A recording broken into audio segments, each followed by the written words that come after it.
I guess I'm recording. I guess I'm recording. My phone didn't operate the way it should. Okay, so I've talked about this before, but um, let me explain the number one reason why we're having a hard time with the QAnoners and why they believed that an insurrection was possible, why they thought this was going to happen. We have a lot of people out there rewriting history right now and saying that Trump's attempt to overturn the election was the first attempt. That's not the case. That's not the case. Come on, y'all. We have a very problematic precedent that was set by Hillary Clinton's team. One vote doesn't matter, right? I'm hearing that a lot, and I keep wondering who out there actually thinks they only have one vote. President, that's one, right? But there's senator, congressperson, mayor, judges, DAs, school officials, and I haven't even gotten to the ballot initiatives on rights, energy use, the death penalty, and so on. There could be more than 20 choices on your ballot that will affect your life, from the top down and the bottom up. We got to stop thinking one vote. Think about how we're going to guide this country, because that we've only got one of. This isn't even it. This isn't even it. Okay, so they were bringing Martin Sheen in to do these political ads. That's not even it. That's not even it. That's not even the one. Maybe one of the, probably Fox News covered it, right? Because this is the... Bam! Put her up! Tens of thousands of dialysis patients like me and me strongly oppose Proposition 29. 29 would shut down dialysis clinics, threatening the lives of 80,000 patients. Vote no on 29. Guidelines and really listen to what the American public said on November 8th, because we know this isn't going to work. Even if it worked by the wildest imagination, it will go to the House, which is controlled by the GOP. So it's an exercise. But there's a lot of money behind it. There's a lot of effort to sort of get this thing going so they can have intelligence briefing for the Hollywood types to gather around, do all these PSAs, or vote for your conscience. At least. Okay, so we have a scenario here where we have a very contentious situation after the election. You've got the GOP trying to go into lizard people bullshit, but you have the Democrats were. I'm sorry, but like Al Gore handled it better. Like he finally conceded, right? And actually, John Kerry did it even better. John Kerry was like the one who was. I think no, was it him? Was he the one that ran in 2004? I think he did. And he was like, you know what, I'm not going to contest this because it's better for the nation. The fact that there was so much, not only did they put out an ad campaign to try and convince the electors to flip their votes, but then they also had people within Congress during the certification, whatever that is, the January 6th type of event, basically, where you certify it,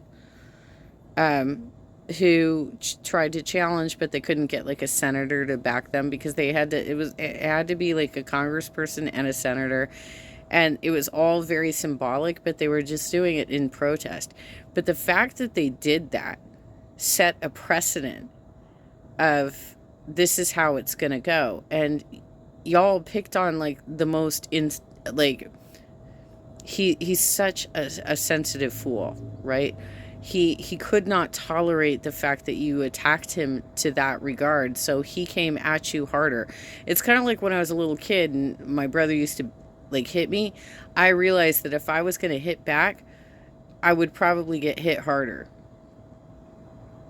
And that's exactly what fucking happened to us, because y'all tried to make a demonstration out of this, and he hit back harder. their case, they're honest enough to say this has nothing to do with Russia, just we hate the guy and don't think you should elect him. But, you know, if you think about it, Trilly Gasparino, I mean, if a company went through these extremes and excuse making over election results or over the launch of a bad product, right? Quarterly results, and not address the truth, I mean, the whole staff would be fired. Well, not only that, the analyst community, i.e., some of the voters for corporate America, would be laughing the CEO out of his job. So whoever's lead, listen, I agree with Charles here. This is like desperation times 10. It's not going to work. It makes them look so desperate and pathetic and little. It's funny that they're actually doing it. Well, I mean, seriously though, you and your network are now backing an even more desperate attempt to overturn the election by your boy. And the fact is that because this happened, because the Democrats set a precedent in 2016 that it's okay to be rude and challenge the election like that, there were other ways that we could have fought his policy without having to, that was not the right way. That wasn't the right way. And now we have a situation where, I mean, I literally live in a neighborhood where there's a white supremacist gang forming in my neighborhood. The Corona Squad. And, you know, it reminds me, listen, we're not, you're old enough, maybe I'm not, but you remember... Really? We're going to go there? Richard Nixon Kennedy, right? I mean, there was legitimate evidence that the mob gave the election to JFK and not Richard Nixon. And Richard Nixon, of all people, did the classy thing and said, you know what? I'm not going to put the country through. I've heard that analogy used sometimes, and of course, right. John Kennedy, whatever the closest popular vote, had a huge lead in the electoral vote. Correct. But having said that, and it's a good point, but I mean, the bottom line is here. That's a good point. Are you kidding me? JFK was one of our most beloved presidents of all time. Give me a goddamn break. Is the goal that to make Donald Trump damaged goods and coming in to make him a damaged president? I think that's exactly right. We've heard the Jill Stein recount. We're hearing now the Russia hacking, all of these reasons. But Democrats aren't listening to Bill Clinton. Let's not forget that on day one, he did an executive order to hold all Muslims, everybody who's coming in from Muslim countries, whether they were green card holders or not, were detained at the airports. Who actually criticized the Hillary Clinton campaign for not going to Wisconsin. Hillary Clinton did not visit Wisconsin once. That blue wall fell not because of the Berlin Wall, but because of Hillary Clinton's own campaign tactics. And I would say that, in fact, Democrats are proving Donald Trump's point, which is that the elites have been in charge. The elites are trying to now drive the narrative, drive the way that we consider our president.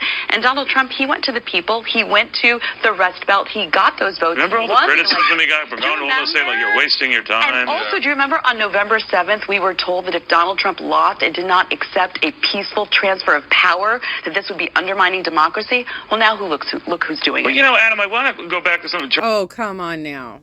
Come on now. We can see now that he was not able to accept a peaceful transition of power. And it wasn't just demonstrative like what the Democrats did. They had some demonstration, but they actually let it happen. This motherfucker actually did an insurrection. Give me a goddamn break. I guess Fernando and I talk about in this money theme, and you're wasting a lot of money and time. A company did this and ignore the results or blame it on weather or whatever. There'd be hell to pay. But Hillary Clinton herself saying Comey did it. This Russian stuff did it. Reid blaming Comey and a host of other things. I think they threw in a lunar eclipse somewhere. My point is that everyone is doing everything they can in the Democratic Party to cite other factors than their own bad campaigning or bad strategizing. Well, I think I listened to your question to Pelosi. I think I can answer it. I think I'm guessing they probably don't even have the video up anymore. Maybe it's here. Maybe this is it. No, that's not it. There was an actual video, right? There was an actual ad. Martin Sheen was one of the stars in it, but it had a ton of people in it. It had a ton of people in it.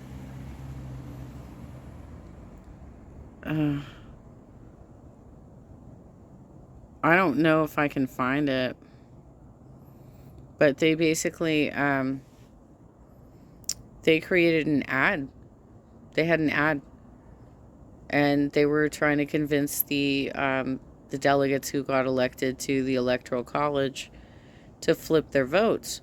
And what ended up happening is some people did flip their votes, but they flipped against Hillary. It totally backfired.